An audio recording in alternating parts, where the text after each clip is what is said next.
بسم الله الرحمن الرحيم.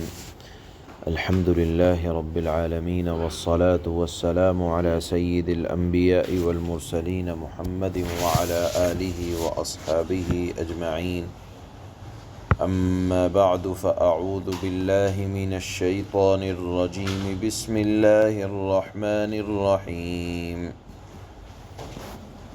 يا أيها الذين آمنوا لا تأكلوا أموالكم بينكم بالباطل إلا أن تكون تجارة عن تراض منكم ولا تقتلوا أنفسكم إن الله كان بكم رحيما ومن يفعل ذلك عدوانا وظلما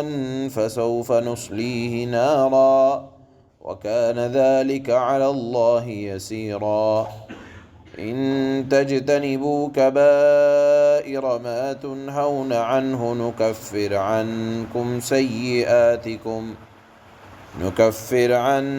سيئاتكم وندخلكم مدخلا كريما. صدق الله مولانا العلي العظيم. یہاں اللہ تعالیٰ نے آیت میں جو آج آیتیں پڑھی ہیں 3 آیتیں، اس کے اندر اللہ تعالیٰ نے 3 ہی احکام کو بیان فرمایا. پہلا حکم تو یہ ہے، اللہ نے فرمایا کہ کسی کا مال ناحق طریقے سے کھانا حرام ہے. چھین لیا، خیانت کر دی، دھوکہ دے دیا، چوری کر لیا، لوٹ ماری کر لی، لاٹری کے ذریعے سے مال حاصل کیا گیا، جوا سٹے کے ذریعے سے حاصل کیا گیا. ناحق جتنے طریقے ہیں سب کو اللہ نے بیان فرمایا کہ حرام ہے، اور فرمایا کہ کسی کا ناحق مال کھانا یہ کسی کی جان لینے سے بھی زیادہ سخت حرام ہے. آپ کسی کا مال ناحق کھائیں گے، موت سے تو آدمی ایک مرتبہ مرتا ہے، لیکن کسی نے اگر کسی کا مال چھین کر لے لیا تو مظلوم اپنے مال کی بربادی پر روزانہ مرتا ہے. اس لیے اللہ تعالیٰ نے اس کو کسی دوسرے کی جان لینے سے زیادہ اس کو اللہ تعالیٰ نے حرام قرار دیا ہے کہ آپ نے اگر کسی دوسرے کا مال ناحق طریقے سے کھایا تو گویا کہ آپ نے کسی مسلمان کی جان لے لی، یا کسی کی بھی جان لے لی، کسی انسان کی جان لے لی. اور پھر اللہ نے فرمایا کہ کسی دوسرے کو قتل مت کرو. کسی دوسرے کو قتل کرنا گویا کہ اپنے آپ کو قتل کرنا ہے. اگر اسلامی شریعت ہو تو قصاص میں قتل کیا جاتا ہے، اور اگر اسلامی شریعت بھی نہ ہو تو بہرحال موت سے تو کسی کو چھٹکارا نہیں، قاتل کو بھی چھٹکارا نہیں. اگر یہاں قتل کرنے کے نتیجے میں دنیا میں قصاصاً قتل نہ بھی ہوا تو آخرت میں جو سزا ملنے والی ہے وہ تو موت سے بھی بدتر ہے. اس لیے دوسرے کو قتل کرنا گویا کہ اپنے آپ کی خودکشی کرنے کے مترادف ہے. اسی طرح اللہ نے آیت میں اس بات کی طرف بھی اشارہ کیا ہے کہ جب معاشرے میں دوسرے کا ناحق مال کھانے کی وبا اور رواج معاشرے میں عام ہو جائے گا تو اس کا نتیجہ یہ نکلے گا کہ اجتماعی خودکشی کی صورت، یعنی جب لوگ ناحق معاشرے میں مال کھائیں گے تو وہ مال نہیں کھا رہے بلکہ معاشرے کے اندر اجتماعی خودکشی کو رواج دیا جا رہا ہے. بہرحال یہاں اللہ تعالیٰ نے ہر ناحق طریقے سے کسی کے مال میں خرد برد کرنا، لینا، استعمال کرنا، یہ تمام کا تمام ممنوع قرار دیا ہے. البتہ جائز طریقوں کی اجازت دی ہے، جس میں اللہ نے فرمایا الا ان تکون تجارتا عن تراض منکم، باہمی رضامندی سے، تجارت کے ذریعے سے، خرید و فروخت، مال میں کاروبار کے ذریعے سے جو مال حاصل ہو تو اس کا حاصل کرنا جائز ہے۔ ہاں اب یہاں یہ بات بھی یاد رکھنا چاہیے، باہمی رضامندی یا رواجی دنیا میں تجارت کے جتنے نظام ہیں، وہ نظام اگر احادیث کی روشنی میں فٹ ہوتے ہیں تو ہی اس مال کے ذریعے سے حاصل ہونے والی آمدنی جائز ہوگی، اور اگر باہمی رضامندی سے تو ہے لیکن شریعت کی نگاہ میں احادیث میں جن تجارتوں کی ممانعت آئی ہے، اگر آدمی انہی کو اپنا ذریعہ معاش بنا لے اور آپ کہیں کہ قرآن میں تو باہمی رضامندی کا لفظ آیا ہے، تو یاد رکھنا چاہیے باہمی رضامندی وہی ضروری ہے جو شریعت کے دائرے کے اندر ہو، حدود کے اندر ہو۔ اگر آدمی ناجائز کاروبار کرنے لگے تو بہرحال چاہے رضامندی سے ہو تو اس کی خرید و فروخت ناجائز رہے گی۔ اس کے بعد اللہ نے فرمایا کہ انسانی زندگی کا تحفظ، انسان کی جان کی قیمت اللہ کی نگاہ میں بہت زیادہ ہے، لہذا فرمایا بلا قصور کسی کی جان لینے کی کوشش نہ کرو، اگر کرتے ہو تو یہ ایسا ہی ہے کہ تم اپنے آپ کو مار رہے ہو، اور کسی کی جان لینا یہ ایسا ہی محترم ہے جیسے اپنی جان کا تحفظ۔ جب تم اپنی جان کو ہلاک نہیں کرنا چاہتے تو کسی کی جان لینا بھی نہ چاہو، اور کسی اور کو مارنا، اس میں اللہ نے فرمایا کہ اپنے آپ کو مارنا ہے۔ اس کے بعد فرمایا وَمَن يَفْعَلْ ذَلِكَ، جو شخص بھی ایسا کرے گا، تو ایسا نہیں ہے کہ اللہ کے لیے ظالم کو پکڑنا کوئی مشکل ہے۔ اللہ نے فرمایا وَمَن يَفْعَلْ ذَلِكَ عُدْوَانًا، حد سے جو بھی گزرے گا تو اللہ تعالیٰ اس کو جہنم کی آگ میں داخل کریں گے، اور یہ جمع کرنا، پکڑنا، سزا دینا اللہ کے لیے کوئی مشکل نہیں ہے۔ خود وضاحت فرمائی اللہ نے وَكَانَ ذَلِكَ عَلَى اللَّهِ يَسِيرًا، یہ سزا دینا، ظالم کے ظلم کی وجہ سے ظالم کی پکڑ یا ظالم کی گردن کا مروڑنا، یہ اللہ کے لیے کوئی مشکل کام نہیں ہے۔ اس کے بعد اللہ نے فرمایا ان تجتنبوا کبائر ما تنہون عنہ نکفر عنکم سیئاتکم وندخلکم مدخلا کریما۔ اللہ نے فرمایا کہ جو بڑے بڑے گناہوں سے بچتے ہیں، گناہ کبیرہ سے جو بچنے کا اہتمام کرتے ہیں، گناہ کبیرہ سے بچنے کے اہتمام کے اندر تمام فرائض و واجبات کی پابندی، کیونکہ فرائض و واجبات کا چھوڑنا خود ایک گناہ کبیرہ ہے، تو اللہ نے فرمایا کہ چھوٹے چھوٹے گناہ تو میں ایسے ہی معاف کر دوں گا، کہیں تو وضو سے معاف ہو جائیں گے، کہیں مسجد کی طرف چل کر آنے سے ہر قدم پر گناہ معاف ہوں گے، تو اللہ نے فرمایا کہ گناہوں سے بچتے رہنا اور پابندی سے فرائض و واجبات کا اہتمام جو بھی کرے گا تو اللہ کا وعدہ ہے کہ میں چھوٹے چھوٹے صغائر تو ویسے ہی معاف کر دوں گا۔ یاد رکھنا چاہیے کہ اگر ایک آدمی طاعات ضروریہ یعنی شرعی ضرورتوں کا تو اہتمام پابندیوں کے ساتھ کرتا ہے لیکن گناہ کبیرہ سے نہیں بچتا، تو اس کی طاعات کا کوئی فائدہ نہیں ہوتا۔ یہ ایسا ہی ہے کہ ایک آدمی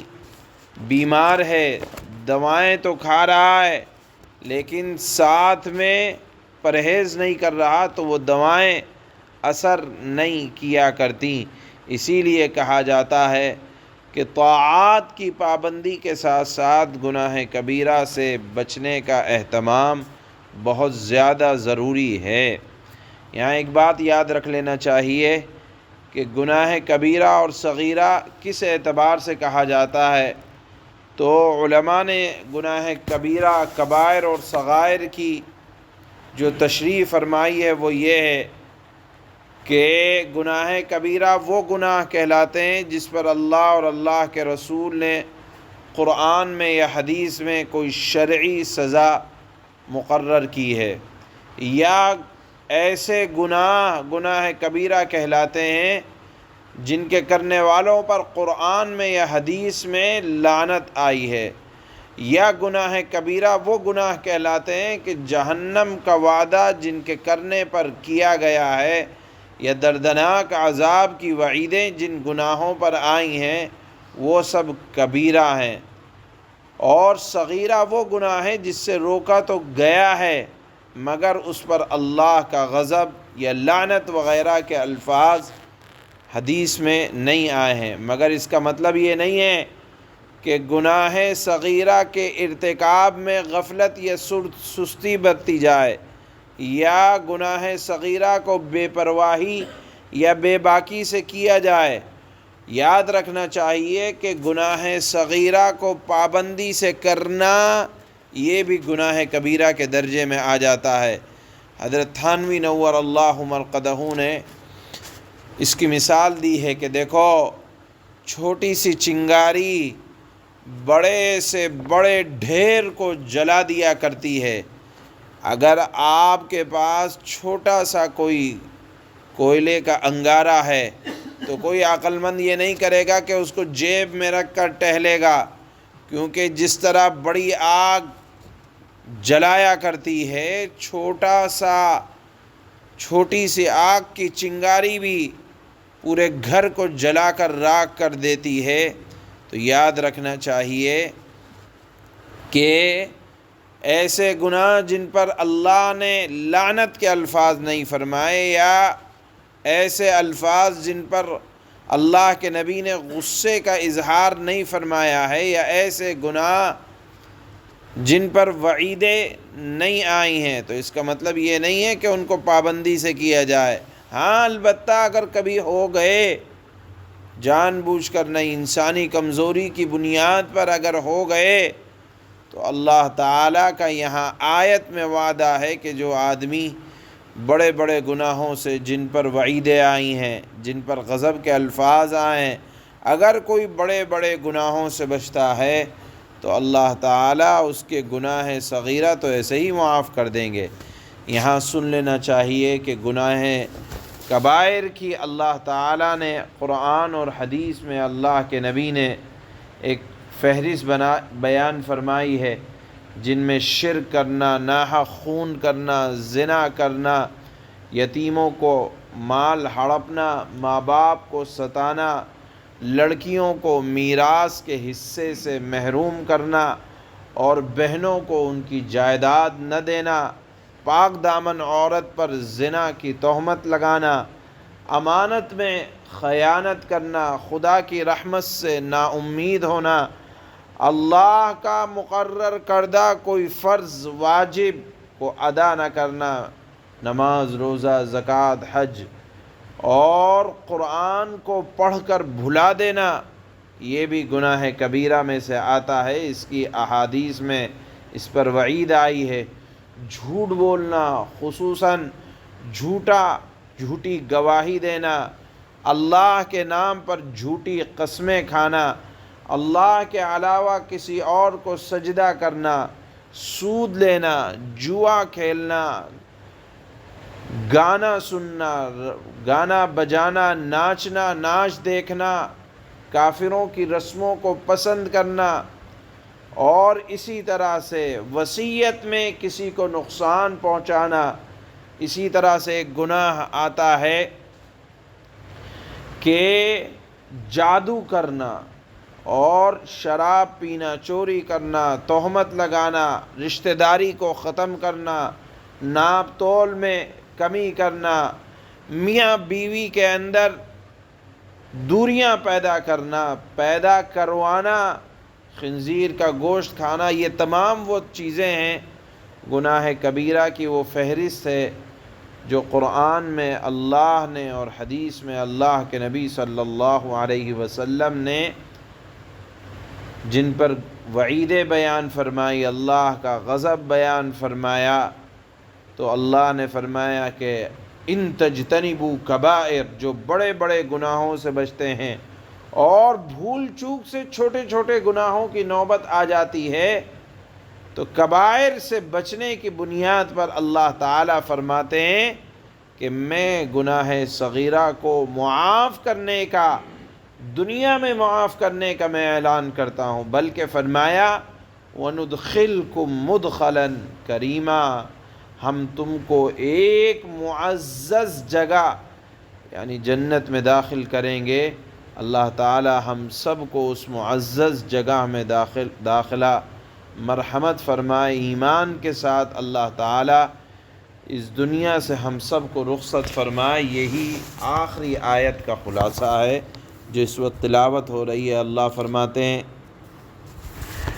يا أيها الذين آمنوا لا تأكلوا أموالكم بينكم بالباطل إلا أن تكون تجارة عن تراض منكم ولا تقتلوا أنفسكم إن الله كان بكم رحيما۔ اے ایمان والو، آپس میں ایک دوسرے کے مال ناحق طریقے سے نہ کھاؤ، ہاں یہ کہ الا یہ کہ کوئی تجارت باہمی رضامندی سے وجود میں آئی ہو تو وہ تجارت جائز ہے، اور اپنے آپ کو قتل نہ کرو۔ ظاہر سی بات ہے، اپنے آپ کو قتل نہ کرو، یہ جملہ اللہ نے اس لیے فرمایا، در حقیقت دوسروں کو قتل کرنا یہ اپنے آپ کو قتل کرنا ہے، کہ اگر تم نے دوسرے کو قتل کر دیا تو تم ابھی قتل کیے جاؤ گے، اسلامی سزا جاری ہوگی، اور اگر دنیا میں بھی نہ ہو تو موت کے بعد جو سزا ملنے والی ہے وہ اپنے آپ کے قتل کرنے سے بھی بدتر ہوگی۔ اس لیے فرمایا اپنے آپ کو قتل نہ کرو، یقین جانو اللہ تعالیٰ تم پر بہت مہربان ہے، بڑا مہربان ہے۔ وَمَن يَفْعَلْ ذَلِكَ عُدْوَانًا وَظُلْمًا فَسَوْفَ نُصْلِيهِ نَارًا وَكَانَ ذَلِكَ عَلَى اللَّهِ يَسِيرًا، اور جو شخص زیادتی کرے گا، زیادتی اور ظلم کے طور پر ایسا کرے گا، یعنی ناحق دوسرے کا مال کھائے گا، یا ناحق مال کھانے کا رواج معاشرے میں عام ہو جائے گا جس کا نتیجہ اجتماعی خودکشی ہوگا، مار دھاڑ ہوگا، یا ناحق مال کھانے کا رواج دنیا میں ہوگا، جو شخص بھی ایسا کرے گا، اللہ نے فرمایا جو شخص زیادتی اور ظلم کے طور پر ایسا کرے گا تو ہم اس کو آگ میں داخل کریں گے۔ اور یہ اللہ کی پکڑ کا آنا ایسا نہیں ہے کہ دنیا والوں کی طرح کسی کو سزا دینا بڑا مشکل ہوتا ہے۔ اللہ نے فرمایا یہ بات اللہ کے لیے بالکل آسان ہے۔ ان تجتنبوا كبائر ما تنهون عنه نكفر عنكم سيئاتكم وندخلكم مدخلا كريما۔ اگر تم ان بڑے بڑے گناہوں سے پرہیز کرو جن سے تمہیں روکا گیا ہے تو تمہاری چھوٹی برائیوں کا ہم خود کفارہ کر دیں گے، یعنی تمہارے بڑے بڑے گناہوں سے رکنے کا نتیجہ یہ ہوگا کہ ہم تمہارے گناہ صغیرہ تو ویسے ہی معاف کرتے رہیں گے، جیسے لکھا ہے کہ وضو سے، نماز سے، صدقے سے گناہ معاف ہوتے ہیں، مسجد کی طرف چل کر آنے سے گناہ معاف ہوتے ہیں، یہ ذرائع ہیں گناہ صغیرہ کے معافی کے، اور تم کو ایک باعزت جگہ میں داخل کریں گے۔ سبحان اللہ۔